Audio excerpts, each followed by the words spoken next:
Ada pepatah yang mengatakan bahwa, jalan hidup itu sulit diubah. Barangkali pepatah tersebut ada benarnya, karena seringkali kita membuat sebuah alur kehidupan disertai dengan milestone-milestone yang sudah kita atur sedemikian rupa dengan harapan bahwa suatu saat nanti hidup kita akan menjadi lebih baik. Terkadang jalan hidup tidak berjalan sesuai dengan skenario tersebut. Ada yang salahkah dengan itu? Atau pertanyaan lainnya adalah, eee, apakah Tuhan ikut campur dalam, rencana demi rencana yang telah kita susun dalam rentang kehidupan kita? Tentu saja kabar baiknya adalah, Tuhan itu sebaik-baiknya penulis skenario. Artinya apapun yang, Tuhan tuliskan atau Tuhan selipkan dalam perjalanan hidup kita diterima saja sebagai sebuah hal yang positif, atau bisa disebut sebagai gift dari Tuhan langsung. Kalau kita berpikir atau kita flashback ke belakang, ketika, kita masih kecil dulu dan seringkali sampai sekarang orang tua masih tetap menanyakan pertanyaan klasik yang sama dari dulu sejak kita kecil sampai sekarang. Pertanyaannya adalah, "Nak, kalau sudah besar, kamu mau jadi apa?" Pertanyaan klasik kan? Yang sekarang semua orang tua masih mempertanyakan itu kepada anaknya. Apa makna di balik pertanyaan itu? Sebetulnya itu adalah ajakan sejak dini dari orang tua kepada anaknya untuk bersiap-siap dan mengemas diri untuk menjalani fase kehidupan di masa depan nanti, yang dimulai dari fase kanak-kanak. Artinya jalan hidup kita bisa saja berubah kapanpun, walaupun kita sudah sedemikian rupa mengatur detail demi detail, tahapan demi tahapan, dan tiba itu semua berbelok arah, entah arahnya kemana, itulah misteri kehidupan. Tetapi yang perlu kita sadari adalah manusia boleh saja berkehendak, tetapi kembali kepada Tuhan yang menentukan. Barangkali ada beberapa hal yang bisa menyebabkan kenapa jalan hidup kita berubah. Yang pertama adalah, faktor situasional. Misalnya, ada orang yang barangkali secara, sosial ekonomi itu tergolong rendah, sulit melakukan apapun. Sekolah sulit, bekerja juga sulit, tidak punya modal usaha dan sebagainya. Tiba-tiba bertemu dengan orang dan menikah, kemudian, pasangannya tersebut adalah kaya raya dan di situ jalan hidupnya menjadi berubah. Yang kedua adalah misalnya, karena faktor bencana atau kesedihan. Misalnya ada seseorang yang sudah mempersiapkan sedemikian rupa ingin masuk TNI misalnya.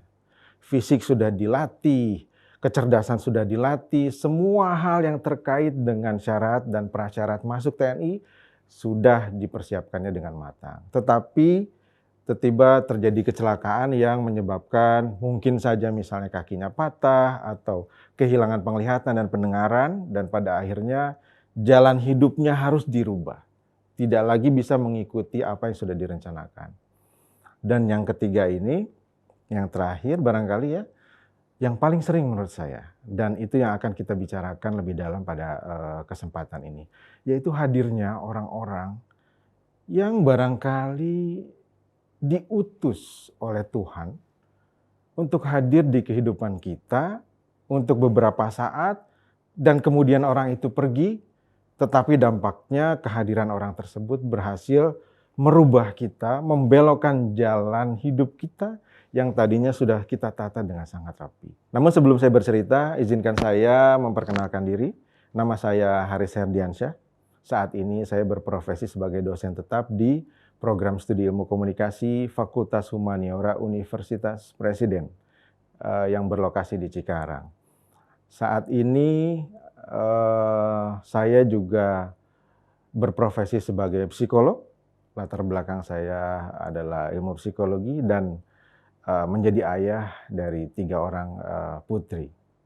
Dari informasi yang barusan saya sebutkan, pekerjaan saya, latar belakang keilmuan saya di ilmu psikologi, kemudian saya tinggal di Cikarang. Ketiganya tidak pernah tercatat dalam rencana kehidupan yang saya susun.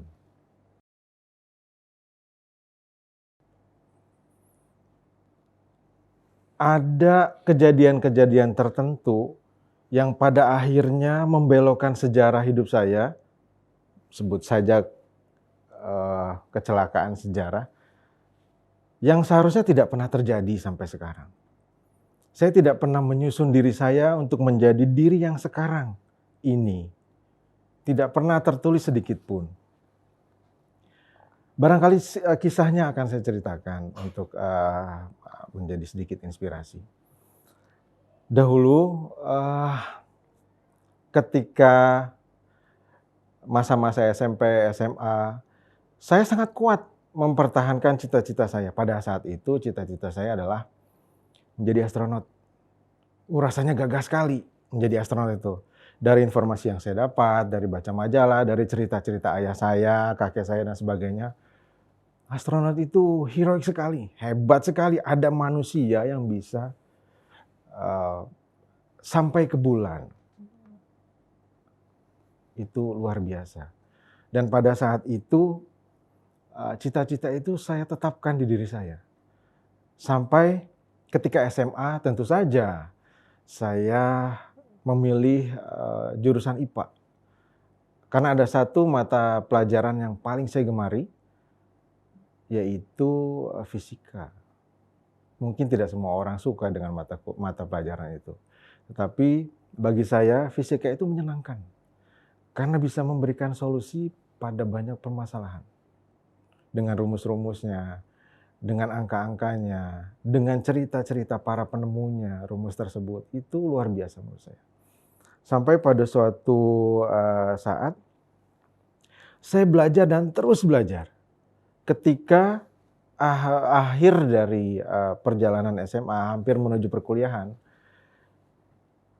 fakultas yang saya pilih pada saat itu adalah geofisika di sebuah universitas negeri di Jawa Tengah. Sebegitu kerasnya saya belajar. Sampai saya masih ingat ibu saya, bapak saya itu kalau membelikan buku latihan soal-soal UMPTN, satu kardus penuh. Dan saat itu juga saya lalap semua itu soal-soal. Soal-soal latihan UMPTN, soal-soal UMPTN, sampai saya hafal halaman per halaman. Singkat kata,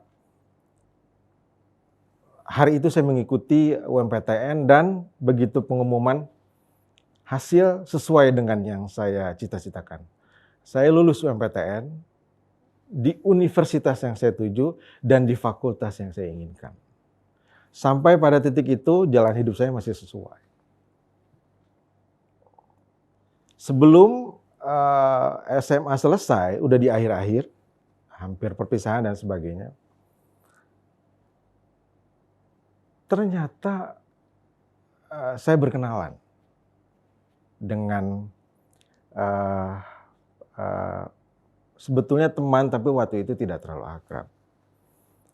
Kenal dekat, sampai akhirnya dia jadi pacar pertama saya pada saat itu. Ketika kita mulai berpacaran, kemudian muncul suatu masalah. Pacar saya ternyata diminta oleh keluarganya untuk mendaftarkan diri di fakultas kedokteran. Fakultas yang tidak dia inginkan sama sekali. Tapi karena latar belakang keluarganya adalah orang-orang medis, sehingga dia harus mengikuti jejak tersebut, walaupun itu tidak sesuai dengan hati nuraninya. Dia bercerita kepada saya, walaupun pada saat itu dia sudah lulus ujian masuk fakultas kedokteran di salah satu universitas di Yogyakarta. Sementara saya sudah keterima di universitas lain, di kota lain, di Jawa Tengah juga, tetapi fakultas yang saya inginkan tadi, yaitu geofisika. bicara, kemudian pacar saya tersebut mengatakan bahwa cita-citanya sejak dulu ingin menjadi seorang psikolog. Dia suka sekali bidang itu. Dia mengharapkan suatu saat dia akan menjadi seorang psikolog yang terkenal.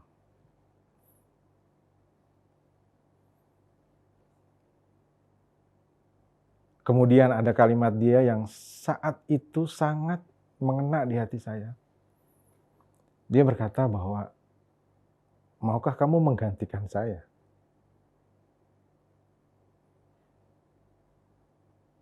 Untuk menjadi psikolog. Kata Pak, kalimat tadi sangat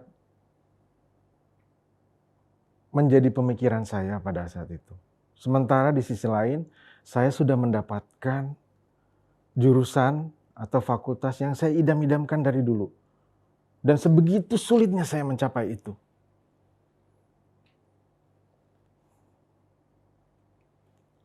Akhirnya, singkat cerita, saya menyanggupinya. Saya bilang padanya pada saat itu, oke, saya akan tinggalkan pilihan saya untuk mengikuti cita-cita kamu menjadi seorang psikolog.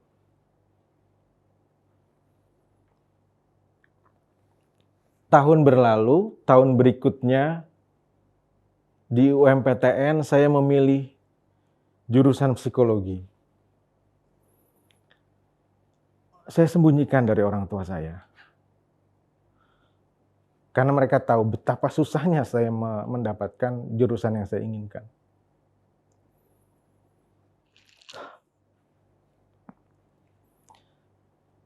Saya mencoba mendaftar di Fakultas Psikologi dan akhirnya keterima. Di situ saya masih belum tahu apa psikologi, bicara tentang apa. Terpikir pun tidak pernah. Saya ingin menjadi astronot, saya ingin menjadi ahli fisika yang hebat itu. Bukan menjadi seorang psikolog yang saya nggak ngerti nanti akan bekerja di mana. Dan akan seperti apa saya nanti. Saya mengambil keputusan itu. Dengan sadar saya mengambil itu. Dan pada saat itu saya memulai perjalanan saya dengan latar belakang keilmuan psikologi dan saya tinggalkan fakultas idaman saya. Saya mengambil keputusan itu dengan sadar. Dan disitulah titik di mana saya memulai perjalanan hidup saya dengan latar belakang keilmuan ilmu psikologi. Saya tinggalkan fakultas idaman saya tinggalkan cita-cita saya.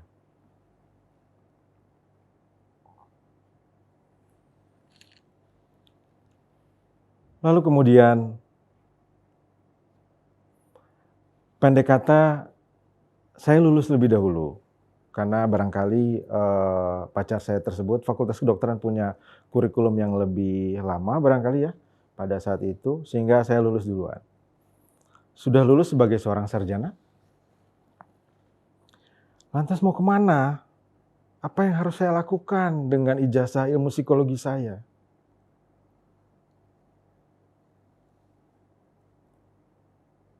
Saya belum punya rencana apapun, karena tidak pernah tertulis di jalan hidup saya.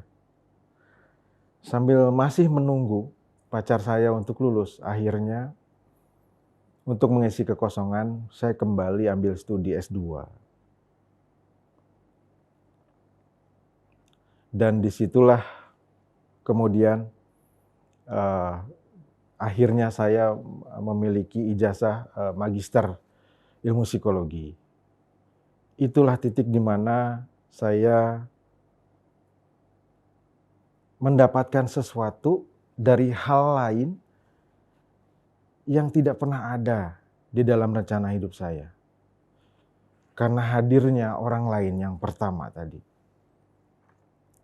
Saya berprofesi sebagai psikolog, magister psikologi, di situ titik awalnya. Singkat cerita, hubungan kami putus.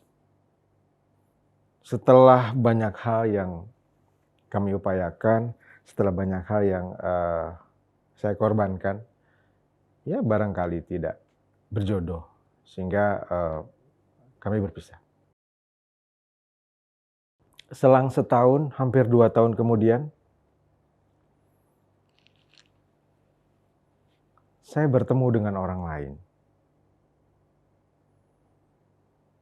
Bertemu begitu saja, kemudian berkenalan, akhirnya kami dekat. Pendek cerita, dia pacar kedua saya. Nah, kebetulan di universitas yang sama, pada saat itu saya masih S2.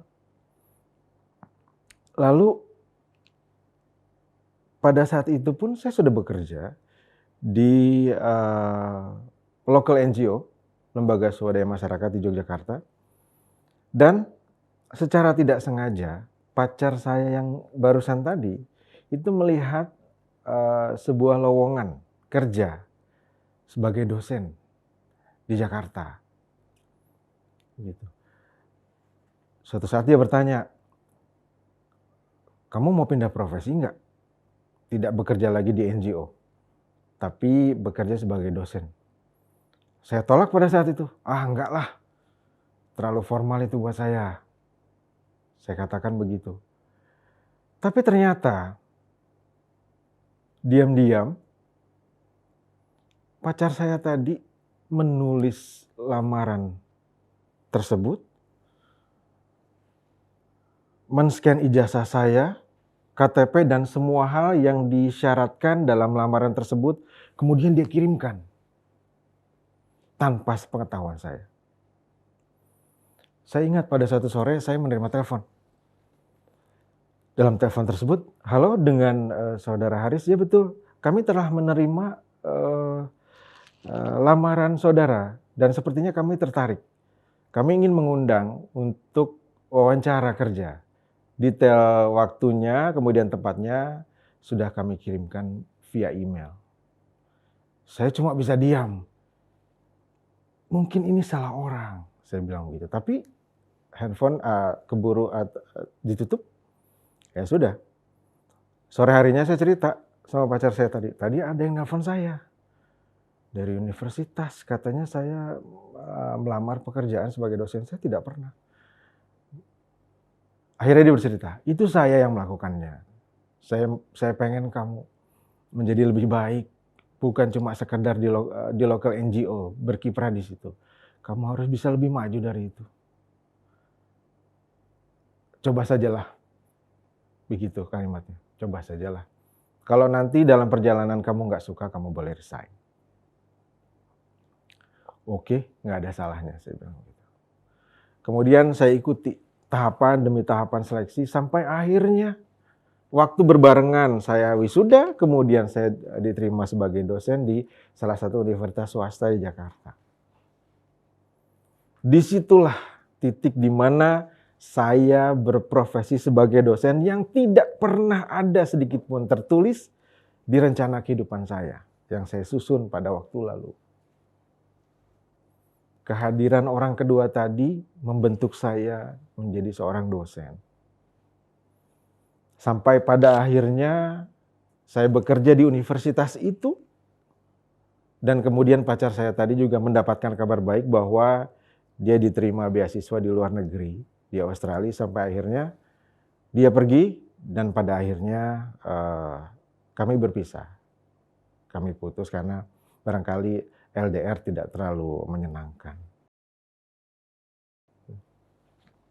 Di universitas tempat saya bekerja tadi, disitulah saya pertama kali bertemu dengan istri saya. Bayangkan, sebuah rencana yang luar biasa yang menyampaikan saya sampai ke tempat itu, yang pada akhirnya saya dan istri saya bertemu. Sebuah skenario yang tidak pernah terpikirkan sebelumnya. Kita harus bertemu di situ, di saat itu, dan pada akhirnya kami menikah. Tinggal di Jakarta 1, 2, 3 tahun, rasanya kok sumpek sekali. Hingga pada suatu saat, ada lagi orang yang lainnya, yang baru saja saya kenal, tiba-tiba menawarkan saya untuk bergabung di Universitas Presiden pada saat itu. Karena pada waktu lalu dibutuhkan dosen psikologi di Universitas Presiden. Saya coba daftar karena saya pikir kita perlu tempat yang lebih baik. Jakarta terlalu sumpek buat kami. Pendek kata kami diterima. Saya diterima di universitas ini. Dan sampai sekarang kami berdomisili di sini. Identitas saya seperti yang saya sebutkan di awal, saya seorang dosen, saya seorang psikolog, kami tinggal di Cikarang, kesemuanya tadi tidak pernah tercatat dalam rencana hidup saya.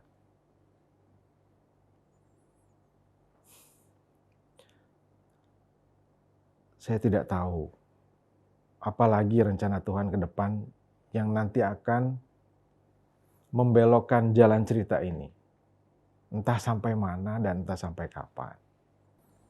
Walaupun sekarang ketiga orang yang tadi saya ceritakan sudah tidak lagi bersama saya, sudah memiliki jalan hidupnya masing-masing, tapi kehadirannya, saya yakin ketiganya adalah utusan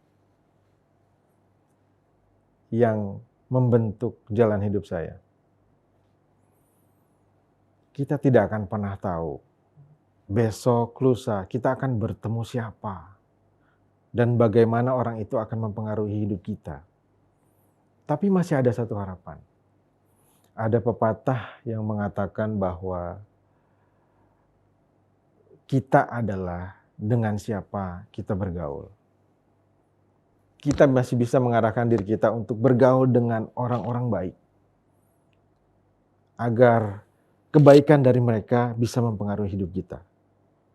Atau kita juga bisa memilih orang-orang yang tidak terlalu baik, yang juga akan mempengaruhi kehidupan kita. Tuhan masih memberikan ruang di situ bagi kita untuk memilih. Dengan siapa kita akan bergaul, dengan siapa kita akan mendekat, dengan siapa kita akan beraktivitas, dan seterusnya. Karena ruang itu diperuntukkan bagi kita, makhluknya, maka manfaatkan dengan baik. Karena setiap manusia pasti mampu memberikan pengaruh bagi orang lain. Kita memberikan pengaruh bagi orang lain. Orang lain memberikan pengaruh kepada kita. Begitu seterusnya. Tapi kebaikan manusia itu hanya dirinya dan Tuhan yang tahu. Jadi hati-hati dalam bergaul dengan siapa kita berdekatan, dengan siapa kita berinteraksi dan sebagainya. Karena boleh jadi dia akan mempengaruhi kita dan mengarahkan arah perjalanan hidup kita ke depannya. Karena di akhir nanti cuma ada dua hasil yang akan kita dapatkan. Hasil yang baik dan hasil yang tidak baik. Terima kasih.